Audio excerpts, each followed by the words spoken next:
Hi guys, I hope you doing fine. So आज हम बात करेंगे application of ICT in research की, जो कि मेरा फेवरेट टॉपिक है और UGC NET paper one research aptitude की यूनिट का बहुत इंपॉर्टेंट टॉपिक है। है एक टॉपिक, लेकिन इसमें बहुत सारी चीजें हैं और बहुत तरह के क्वेश्चंस आ सकते हैं, तो स्टे ट्यून्ड और आई hope you will like the video. सबसे पहले आईसीटी क्या होता है? आईसीटी होता है information and communication technology. Research में इसका क्या यूज होता है, ये मैं आपको 4 स्टेप्स के थ्रू बताऊंगी। सबसे पहला है, जब भी कोई भी रिसर्चर होता है या स्टूडेंट होता है, उसको रिसर्च पेपर्स, थीसिस, डिसर्टेशन से आर्टिकल्स को सर्च करना होता है, तो वो एक सर्च इंजन ढूंढता है। हम जो स्कॉलर्स हैं, रिसर्चर्स हैं, उनके लिए सबसे अच्छा इंजन है गूगल स्कॉलर का। मैं आपको इसमें भी दिखाती हूँ। जैसे फॉर एग्जाम्पल, ये तो मेरी प्रोफाइल है गूगल स्कॉलर की। बहुत जल्दी 200 साइटेशन होने वाले हैं। जैसे कि यहाँ क्या होता है कि फॉर एग्जाम्पल, आजकल मैं वर्क प्लेस बुलिंग पे काम कर रही हूँ। तो जैसे मैंने सर्च किया, तो मुझे आप देखिए कितने सारे पेपर्स मिल गए बुलिंग के, और उसमें आप स्पेसिफिकेशंस भी कर सकते हैं। जैसे मुझे बिल्कुल रिसेंट चाहिए, ये 2023 के आ गए।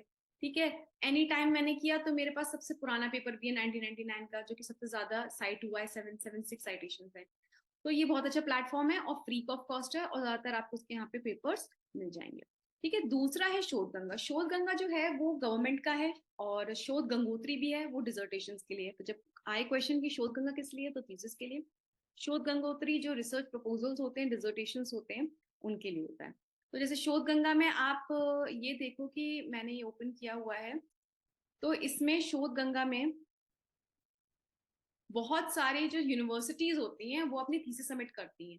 जैसे आप ये देखो, एमिटी है, एपिक्स यूनिवर्सिटीज हैं, ये सब बहुत सारी यूनिवर्सिटीज हैं यहाँ पे। ये सब अपनी थीसिस को सबमिट करती है। आप यहाँ पे जाके सर्च कर सकते हो और फाइंड आउट कर सकते हो कि आपको कौन सी थीसिस चाहिए और किस स्कॉलर की थीसिस आपको पढ़नी है, किस इंस्टीट्यूट की थीसिस आपको देखनी है। तो ये भी बहुत अच्छा प्लेटफॉर्म है।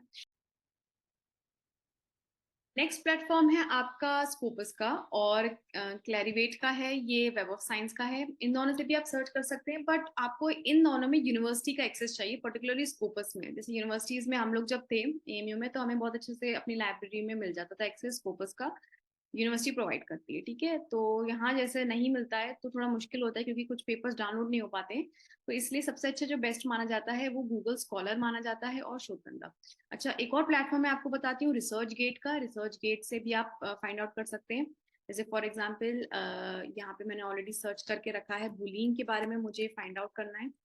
तो बुलिंग पे बहुत सारी रिसर्च आपको ऑलरेडी यहाँ मिल जाएगी। आप डाउनलोड भी कर सकते हो और रिक्वेस्ट भी कर सकते हो कि किसी को चाहिए, या अगर आपको किसी कोई पेपर है जो खुल नहीं रहा है, तो आप रिक्वेस्ट भी कर सकते हो कि हमें आप हमें पेपर दे दीजिए। तो रिसर्च गेट से भी आप कर सकते हो। एक और प्लेटफॉर्म है SSRN। ऐसे बहुत प्लेटफॉर्म है, जो लेकिन जो मेन प्लेटफॉर्म है वो मैंने आपको बता दिया। अब क्या होता है, मेरे पास फॉर एग्जाम्पल 100 पेपर्स आ गए अपने किसी टॉपिक पे। अब मैं से कहाँ रखूँ? तो मैं उनको रखूंगी एक रेफरेंस मैनेजमेंट सॉफ्टवेयर पे, जो रेफरेंसेस को मैनेज करेगा। क्योंकि जब आप पेपर या थीसिस लिखते हो, तो आपको रेफरेंसेस देने पड़ते हैं, इंटेक्स साइटेशन देने पड़ते हैं। उसके लिए आप यूज कर सकते हो मेंडली या जोटीरो, और भी बहुत सारे हैं, लेकिन सबसे इंपॉर्टेंट है जो है मेंडली। मेंडली में जितने भी सारे आपके वो होते हैं, जितने भी रेफरेंसेस होते हैं वो आ जाते हैं। जितने भी आपके पेपर्स हैं वो एक जगह इकट्ठे हो जाते हैं।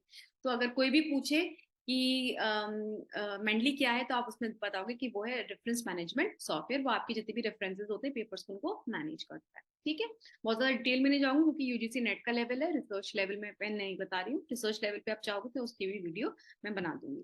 ठीक है, जोटीरो हो गया। जोटीरो भी एक रेफरेंस मैनेजमेंट सॉफ्टवेयर है। अच्छा, जब मैंने अपने सारा डेटा, जो मेरे जितने भी पेपर से लिटरेचर है वो मैंने देख लिया, उसके बाद मैं आईसीटी का यूज कर सकती हूँ डेटा कलेक्शन में। या तो आप गूगल फॉर्म से कर लो, गूगल फॉर्म बहुत ईजी है, हम लोग गूगल फॉर्म ही यूज करते हैं। और दूसरा एक सर्वे मंकी। सर्वे मंकी थोड़ा एक्सेसिबल नहीं होता, पैसे देने पड़ते हैं इसमें, तो हम फ्री वाले में जाते हैं।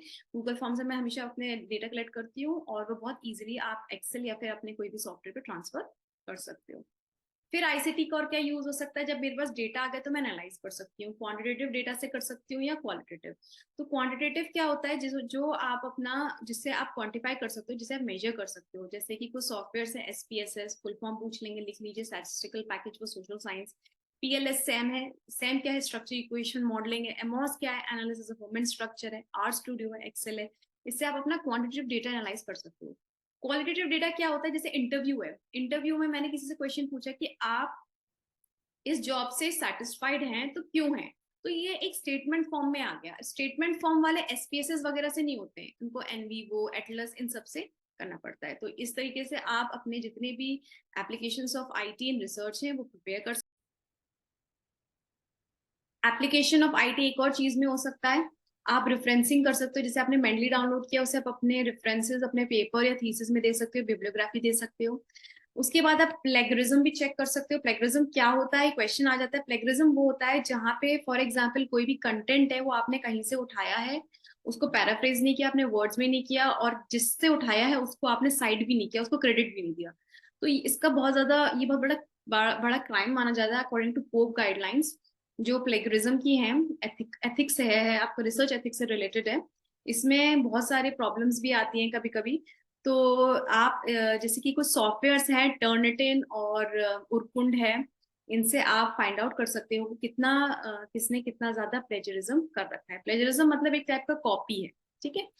और आप फिर फाइनली आप अपने मैन्युस्क्रिप्ट को सबमिट कर सकते हो। आप, बहुत सारे पब्लिशर्स होते हैं, अच्छे जगह पब्लिश करना चाहिए हमेशा। Don't publish in a trash.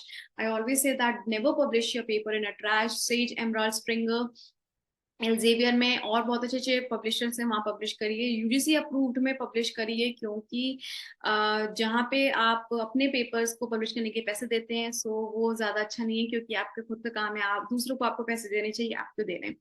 तो आई hope you have understood it. तो ये 5 स्टेजेस हैं, और इससे बहुत सारी चीजें क्लियर हो गई। आई थिंक स्कॉलर्स भी देखेंगे तो उनको भी बहुत हेल्पफुल होगी। So stay tuned for more updates and thank you, bye bye.